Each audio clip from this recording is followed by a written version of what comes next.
नमस्कार मित्रांनो, हा माझा पहिला व्हिडिओ आहे।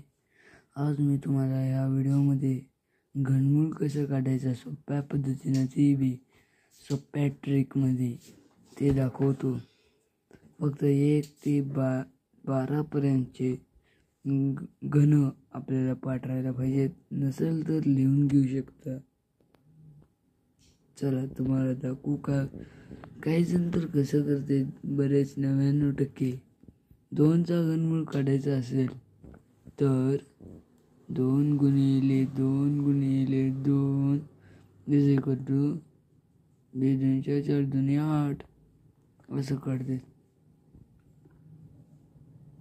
पण अशी ट्रिक करायला खूप वेळ लागतो। सगळ्यात सोपी ट्रिक सांगतो तुम्हाला, ते पहा। इकडे बघा, घनमूळ काढायची